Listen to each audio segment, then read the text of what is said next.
پر تی رابطه کې د پیر منګل پروز باندې د سعودي چې کوم مفتی اعظم صاحبو الشیخ عبدالعزیز ابن عبدالله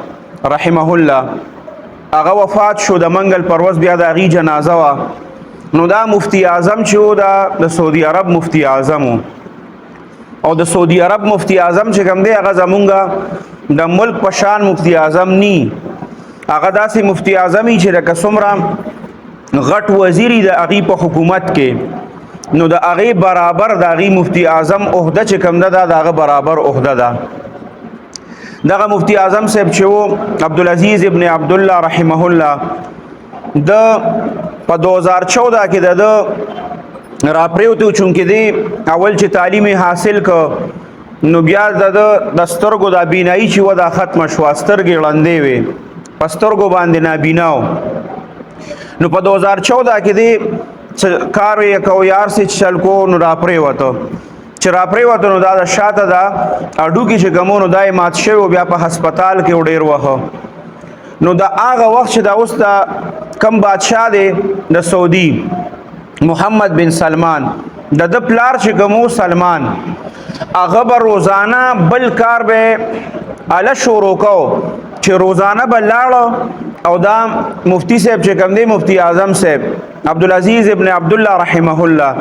لومبي بدله هسپتال ته لاړه بیا به د ملک نور کارونه کول ها د هغه خلکو دومره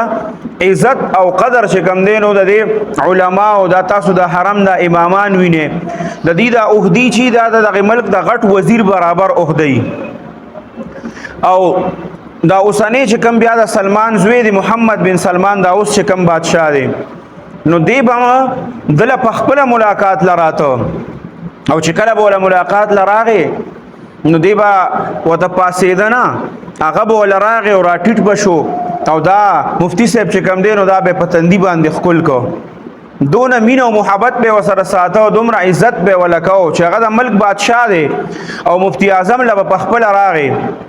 او هغه ته د وزیر عمره عهده چې وه هغه میله وه خو د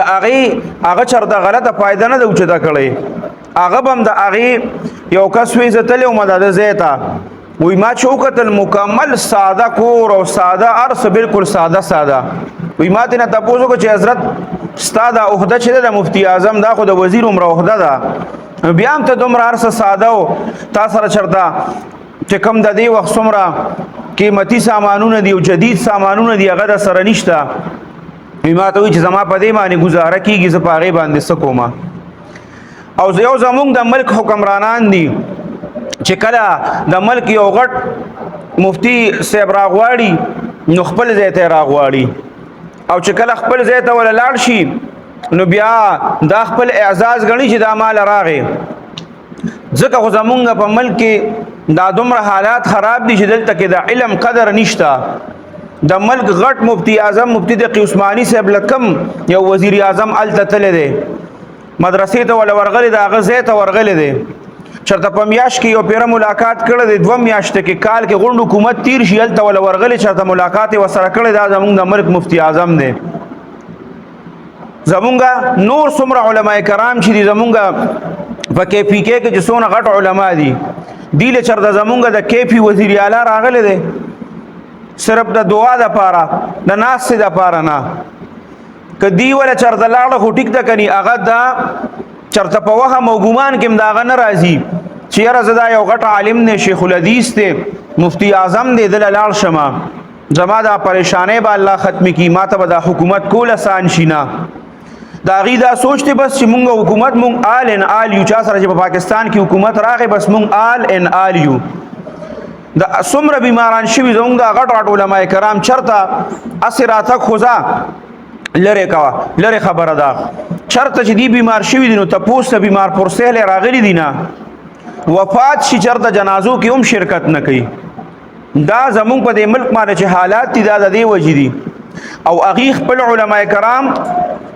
بالکل دا مونږ منو چې څه کارونه د هغې غلط دي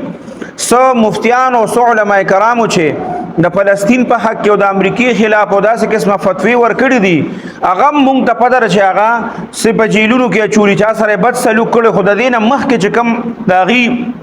بادشاهان تیر شوي دي نو د هغې د دې نه مخکې پورې د هغې امریکې سره هم تعلق ښه نه او د هغې چې دی نو علما کرامو له بیا ډېر زیات عزت ورکو. نو دا د پاکستان کې هم داسې پکار دي چې زمونږ د حکمرانان چې دی غټو غټو علما کرامو سره ملاویږي او دوی سره ملاقاتونه کوي او دعاګانې ترنه اخلي. انشاءالله د دې به په دې ملک باندې ډېر غټ اثر وي. تاسو ووایئ زمونږ د ملک وزیر اعظم چې کوم دی شهباز شریف دا چېرته تللی مفتی تقی عثماني صاحب له مفتی اعظم پاکستان دی یا مفتی تقی عثماني صاحب نه بل مکتب فکر شو چرته د بریلیانو یو عالم لتلی دی چرته د اهل حدیث یو غټ عالم لتلی دی چرته د جماعت اسلامی یو غټ علما عالم لتلی دی چرته د اشاعت والا یو غټ عالم سره ناست دی. نه دا صرف د یو عالم خبره نه کوم هر یو عالم سره دی نه کینی. خاص صدر صاحب چې کوم دی هغه دی دا څومره ما چې یاد کړو د ټولو چا علما سره لیدلی دی چې هغې خپل ځای ته راغلی او ملاقات یې ورسره کړی دی. نه کله چې د دې ضرورت شي سیاسي پیدا یې پکې نو بیا دی راشي ستا ځای ته ستا مدرسې ته تعالی راشي. چې کله د دې سیاسي پیدا نه بیا د علماو له دې نه راځي دې سره دې ملاقاتونه بیا نه کوي. زمون